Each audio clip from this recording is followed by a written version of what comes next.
বাংলাদেশ খেলাফতে মজলিস মানিকগঞ্জ 2 আসনের এমপি পদপ্রার্থী মাওলানা দিন মোহাম্মদ পীর সাহেব আজকে শোডাউন বের করেছেন। এই শোডাউনে শত শত মোটর সাইকেল সহ এই পিকআপে মানুষ রয়েছে। তার জনপ্রিয়তা এবং তার যে এলাকার যে ভিত্তিটা তা কিন্তু আজকে জাগ্রত হয়েছে। এই শোডাউনকে ঘিরে দুপুর 1টা থেকে নেতাকর্মীরা জড়ো হতে থাকে জাগির মাদ্রাসার পাশে। উৎসাহ উদ্দীপনার মধ্য দিয়ে শুরু হয় শোডাউন। বিশাল এই শোডাউন সিংগার উপজেলার জাগির থেকে বের হয়। শত শত মোটরসাইকেল ও নেতাকর্মীদের নিয়ে মানিকগঞ্জের সিংগার, হৈরামপুর ও সদরের 3টি ইউনিয়নের মানিকগঞ্জ 2 আসনের নির্বাচনী এলাকা প্রদক্ষিণ করেন। রিকশা মার্কা প্রতীক নিয়ে ব্যানারে সজ্জিত থাকে পুরো শোডাউন। এ সময় পদপ্রার্থী আশপাশের মানুষকে হাত নেড়ে রিকশা প্রতীক নিয়ে এগিয়ে চলেন। স্লোগানে স্লোগানে ভোটারদের আকর্ষণ করেন তারা। এ সময় তারা জানান, আসন্ন জাতীয় সংসদ নির্বাচনে মানিকগঞ্জ 2 আসনে এ প্রার্থী নির্বাচিত হতে পারলে জনগণের কাঙ্ক্ষিত সেবা মিলবে। সৎ লোক, ইসলামের পথেও আছে আর জনগণের দিকে আছে। এই লোক আগিয়ে গেলে আমরা সেবা পাবো। এই লোকের কাছে আমরা এই লোকের জন্য সবাই একমত আছি। উনি এই মানিকগঞ্জ 2 আসনে আমরা ইতিপূর্বে যত প্রার্থী দেখেছি দৌড়ঝাঁপ করতেছে, সকল প্রার্থী থেকে উনি এগিয়ে আছেন। সৎ, যোগ্য, আল্লাহভীরু প্রার্থী। আমরা এই প্রার্থীকে আগামী জাতীয় সংসদ নির্বাচনে মানিকগঞ্জ 2 আসনে বাংলাদেশ খেলাফত মজলিস মনোনীত প্রার্থী হিসেবে আমরা দেখতে চাই। উনি নির্বাচিত হলে আশা করা যায় আমাদের মানিকগঞ্জ 2 আসন আশানুরূপ অনেকটাই পরিবর্তন হয়ে যাবে ইনশাআল্লাহ। ঠিক। ওয়াল্লাহি কসম বিল্লাহ, আল্লাহর কসম, এক নম্বর একজন মানুষ, মানে আল্লাহ এবং আল্লাহর রাসূলের হুকুমের বাইরে তিনি কিছুই করেন না।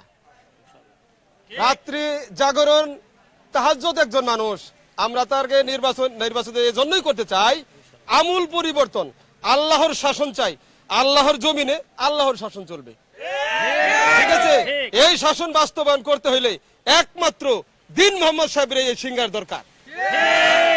আরো কিছু বলতে হবে। হয়েছে অন্য কোন মিছিল এত হুন্ডা, এত গাড়ি, এত মানুষ কোন জায়গায় দেখি নাই। এত মানুষ হয়েছে, ভালো মানুষ বিদায় এত লোক হয়েছে। আমাকে এই ভালো মানুষের দরকার, আমরা ভালো মানুষের পিছনে আছি, থাকবো। মাওলানা দিন মোহাম্মদ সাহেব একজন যোগ্য মানুষ, শিক্ষিত মানুষ, সৎ নির্ভীক মানুষ।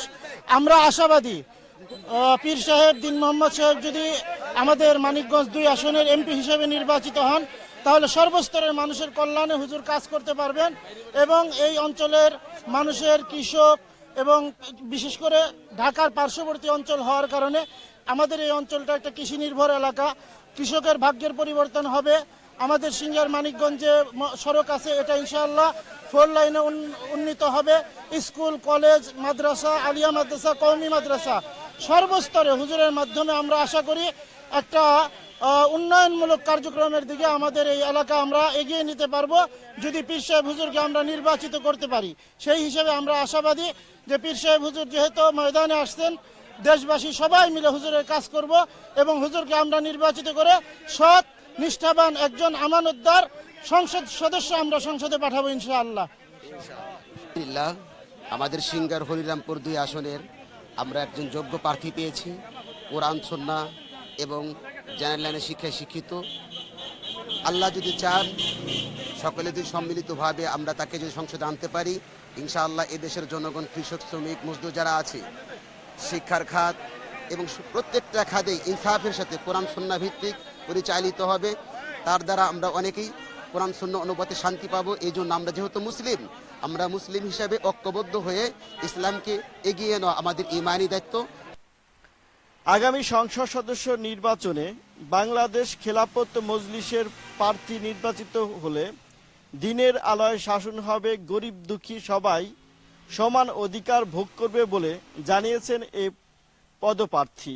করছি ইনশাআল্লাহ আমরা কোরআন ভিত্তিক সমাজ প্রতিষ্ঠা করব। কোরআনের মধ্যে ইনসাফের যে ব্যবস্থা আছে, এই ইনসাফ যখন প্রতিষ্ঠিত হবে সকলের সম অধিকার, সকলের অধিকার সে তার প্রতিষ্ঠিত হবে, অধিকার সে লাভ করতে পারবে। অতএব কেউ বঞ্চিত হবে না তার প্রাপ্য অধিকার থেকে। শত শত মোটরসাইকেল এবং জনগণ এবং পিক আপের মাধ্যমে আজকে সিঙ্গারের 2 আসন, বিশেষ করে সিঙ্গার, হরিরামপুর এবং মানিকগঞ্জের 3টি ইউনিয়ন জাগ্রত হয়েছে। মনে হচ্ছে আর অল্প কিছুদিনের মধ্যেই জাতীয় নির্বাচন অনুষ্ঠিত হবে। মোহাম্মদ ইউসুফ আলী,